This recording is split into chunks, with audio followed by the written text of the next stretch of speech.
Videos on the Cold Steel SR1 Lite. It's the cheaper, budget-friendly version of the SR1, which has got G10 and S35 VN blade steel. This one is 8 CR13 MOV. I think it's a Griv-ex synthetic.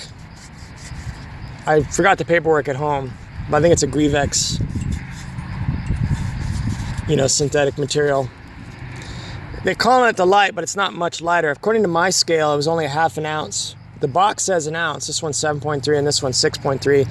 My scale is pretty accurate, and it said a half an ounce. So I had it all written down, but take it what it is. You're definitely saving $100 because of the materials. There's not much weight taken off. Because obviously they're both, it's a nestled liner in there, but both of them are just scales only. The liner is almost the exact same size. Probably the blades would even interchange. So you're not really, it's not like this one has full liners or anything where you're saving the weight. It's just the material itself. Both have the same blade stock, 4.8 millimeter. This is to the Cold Steel Compact SRK, and this is the full size.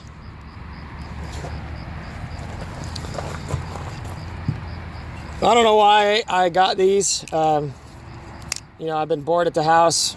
I've been having a ton of Spyderco knives come in. Like I said, I was only going to be doing videos on those here till probably the end of April, but I got an advertisement for this, and I love SRKs in general. I've been meaning to get one of these for a long time, so I just got both of them. I kind of try to do a little research on knives that I haven't had any experience with before. I guess in the beginning, these had some issues with lock rock when they were locked up. This one is, really solid. There's no lock rock at all, even when you go all the way to the tip.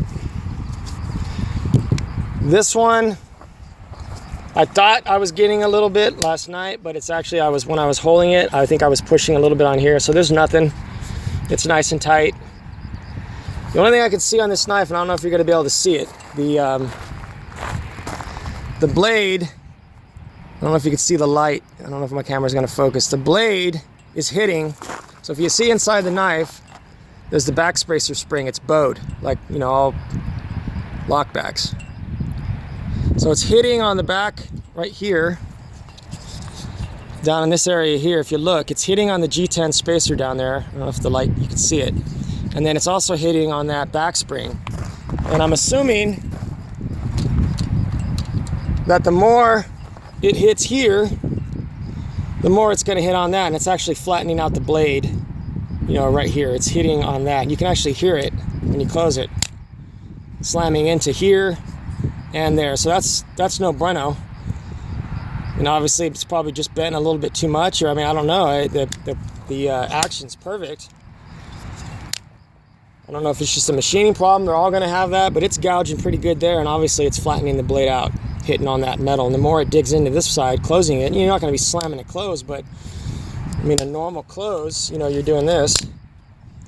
So I don't know, that's a main issue I could see, especially if it's going to be dulling your blade right in the center. Because once again, even if you're sharpening material away, as it's resting here and slamming into the G10 spacer, as it cuts into that more, it's going to be hitting the blade more. I don't know what the deal is with that. It's just a manufacturing defect on this one knife, or it's going to be an actual problem. So this one is $59 MAP pretty much everywhere. The G10 I got off Amazon for, I got this one from Smoky Mountain Knife Works, free shipping, and we had some kind of promo code. This one was $124 on Amazon. The normal MAP, pretty much at Blade HQ, Knife Center, they range from $149 to $159, but they're all around that $150 mark. So for $100, you're saving quite a bit of money and getting pretty much the same knife. Yeah, the steel's not as good, but the 8CR13 MOV on my wife's Schrade SCHF, or whatever you call it, 10, she's beat the hell out of that thing out in the desert, hitting rocks, batoning through wood, throwing it, and the blade, obviously it's a thicker blade, but it hasn't chipped out. It's been really stout. So I'm curious to see, you know, how this, you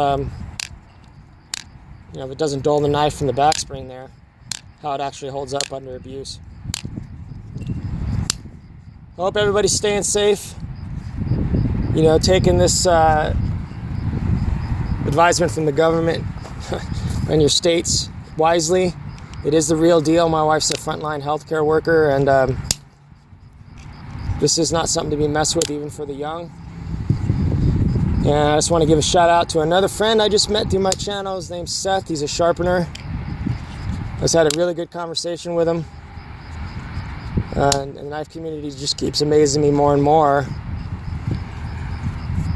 You know, on the friend list, I have another gentleman I need to talk to when I get to talk about my friend Merrick in Indonesia that we did a knife swap. I'm going to have a whole video about that whole transaction. But you guys stay safe.